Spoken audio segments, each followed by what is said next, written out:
है महाभारत में दर्शन छल का और विश्वास का, झूठ के विध्वंस का और सत्य के प्रमाण का।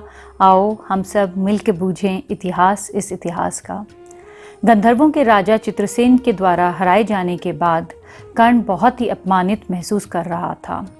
उसे अर्जुन से और भी ईर्ष्या होने लग गई थी और उसने सोचा कि मैं कड़ी तपस्या कर कर अर्जुन को अवश्य ही हराऊंगा।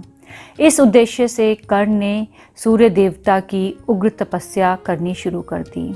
इसको देखकर इंद्र को बहुत चिंता होने लगी कि अगर कर्ण ने अर्जुन को युद्ध में हरा दिया तो बहुत बुरा होगा।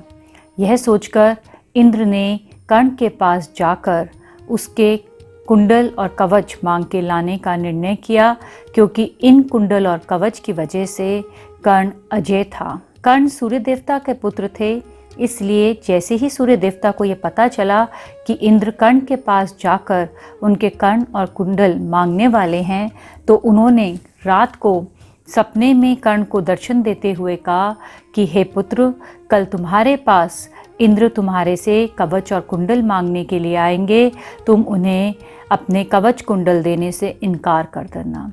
कर्ण ने उत्तर दिया, मैंने अपनी दानवीरता की प्रतिज्ञा ली हुई है, इसलिए कोई भी अगर मेरे द्वार पर आकर कुछ मांगेगा तो मैं उसे ज़रूर दूंगा, चाहे इसके लिए मेरे प्राण ही क्यों ना संकट में आ जाएं।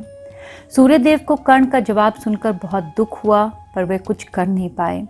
और सुबह जब कर्ण गंगा के किनारे सूर्यदेव अर्घ्य दे रहे थे और जैसे ही आराध्य करने के बाद कर्ण मुड़ा, तो उसने अपने सामने एक ब्राह्मण को देखा।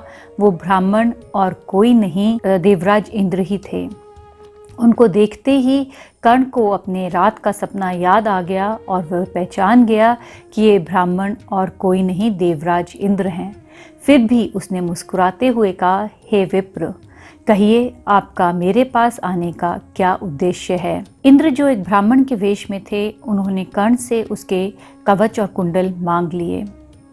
कर्ण ने उसी समय एक चाकू से अपने कवच और कुंडल निकालकर इंद्र के हाथों में सौंप दिए। कर्ण की इस दानवीरता को देखकर इंद्र बहुत प्रभावित हुए और उन्होंने कर्ण से कहा, मैंने तुम्हारा जैसा दानवीर अपने जीवन में कभी नहीं देखा है। मैं तुमसे बहुत प्रसन्न हूँ, इसलिए मांगो, तुम मुझसे क्या चाहते हो। मेरे वज्र के सिवा तुम कुछ भी मेरे से मांग सकते हो।